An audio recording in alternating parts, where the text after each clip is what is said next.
Explanation of the surah. وَالنَّازِعَاتِ غَرْقًا وَالنَّاشِطَاتِ نَشْطًا. Winds which tear out from the roots bear witness, and winds which blow gently bear witness. There are many opinions regarding the interpretation of an-nazi'at and an-nashitat. However, the dominant opinion is that they refer to angels who claim the souls of the disbelievers harshly and those of the believers gently. Although this opinion has become very famous, yet it has no basis. Narratives which depict this opinion are found in tafsir works and are not sound enough that an authentic opinion can be derived from them. There is nothing in the Qur'an either that supports this opinion. Claiming the souls of the believers and the disbelievers is a matter which relates to the spiritual realm. It does not relate to the observable realm, so that an opinion can be soundly corroborated on its basis. And the fact of the matter is that these oaths are sworn here to bear witness to a premise. Since our exegetes are of the opinion that an oath must be sworn by a sacred or blessed entity, they had to go to unnatural lengths to say that angels are implied by these words. I have indicated at various places of this tafsir that generally the oaths that occur in the Qur'an are meant to bear witness to a premise.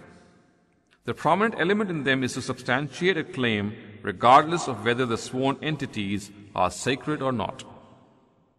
In my opinion, an-nazi'at refers to forceful winds which uproot trees, houses and things firmly rooted in the earth.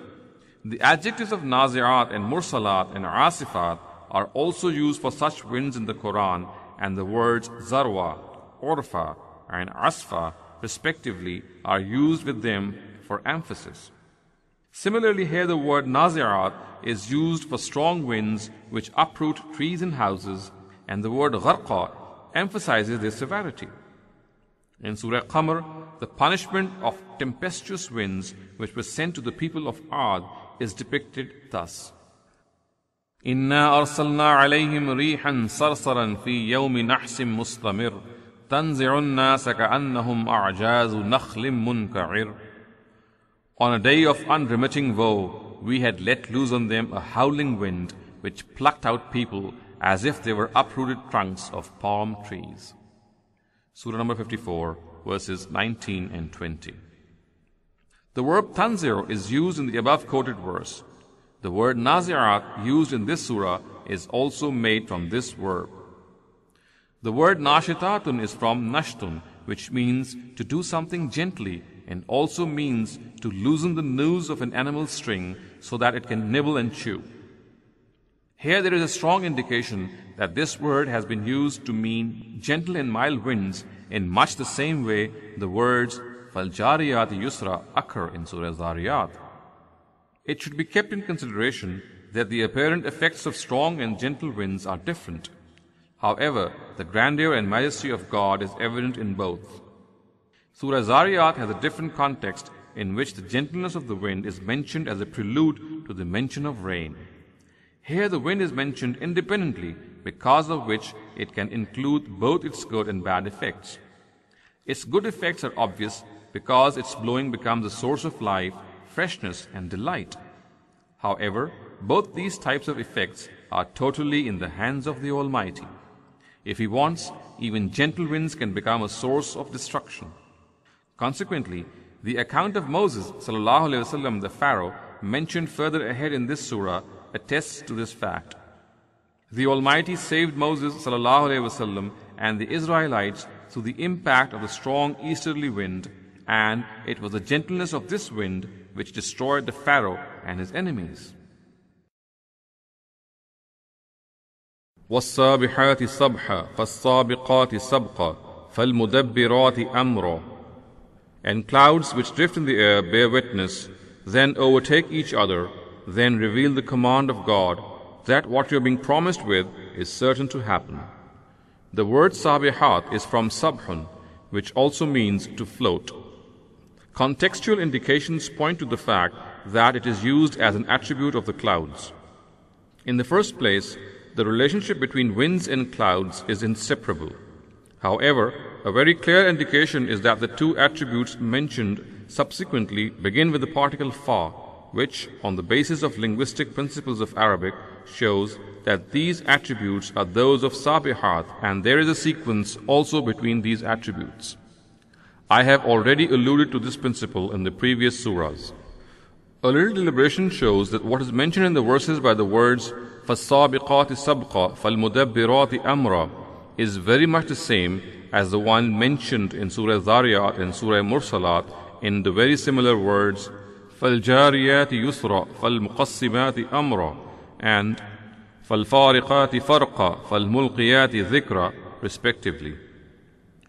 It has already been mentioned in these surahs that these attributes refer to cloud-laden winds which blow over areas they are divinely directed to and then distribute the orders of the Almighty, which means that they faithfully carry out these orders there. At some places they send down rain as a blessing, and at some other places they cause disaster and destruction. At some places they cause abundant rain and leave other places dry and thirsty.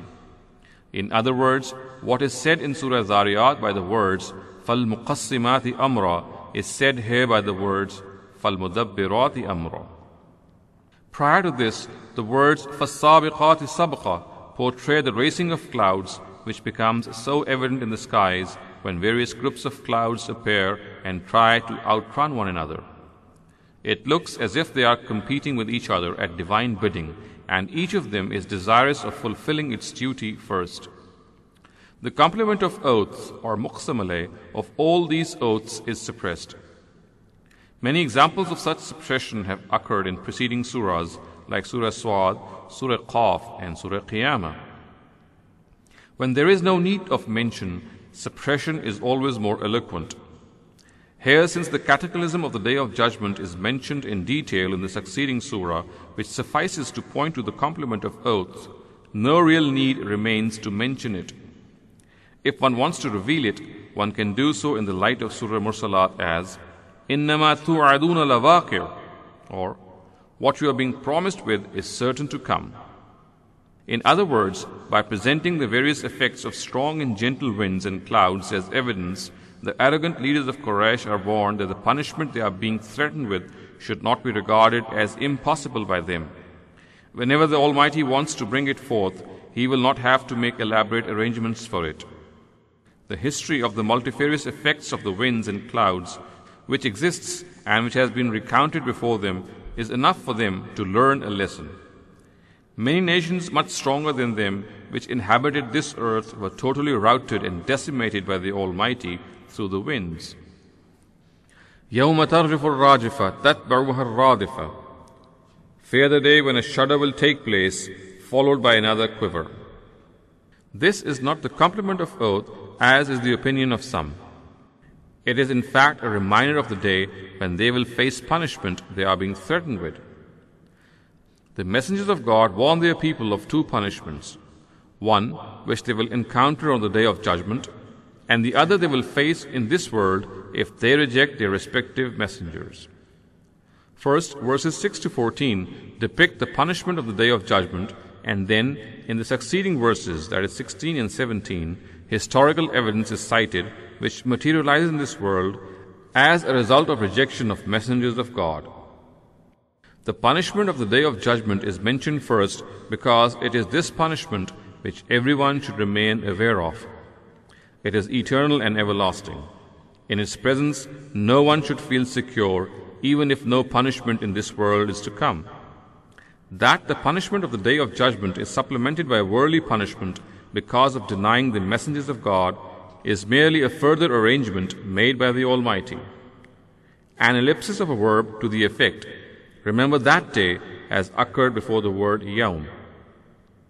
The word Rajifatun means a shudder and an earthquake, and Radifa refers to the second jolt after the first.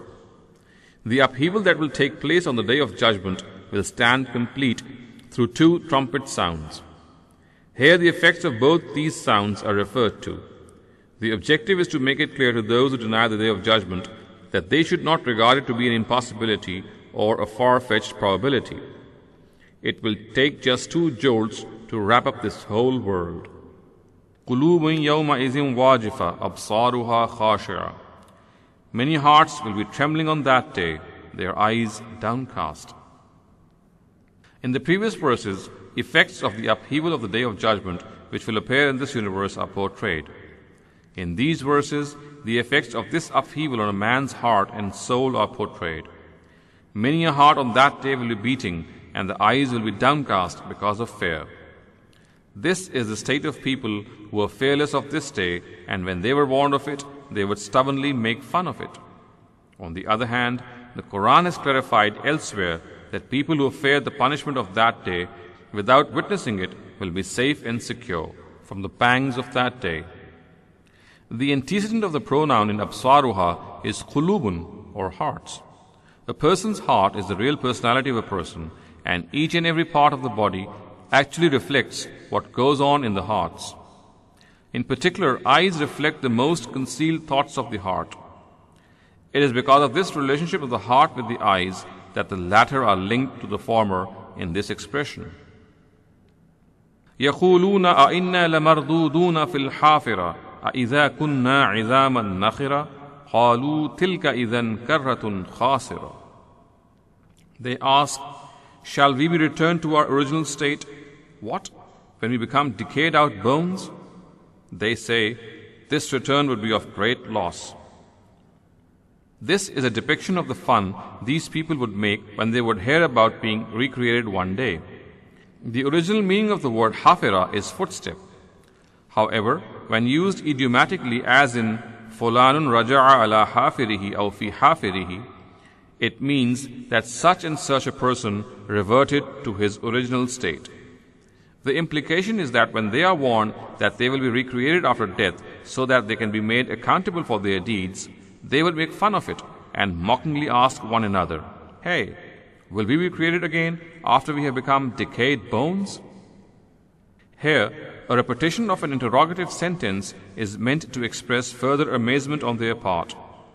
In the first place, being recreated after death is strange, and even stranger is the fact that this life will be given when the bones of the body have decomposed and become part of the earth. The implication is that no one can accept such a far-fetched and beyond intellect thing. The words قَالُوا تِلْكَ إِذًا كَرَّةٌ خَاسِرَةٌ express the fact that after making fun, these people remark in a serious tone, if what these religious clerics say comes true, then such a return would entail great loss and failure for us. Although they would utter these words in a serious mood also to make fun, these words reflect their inner selves. Their hearts were not satisfied on denying the Day of Judgment.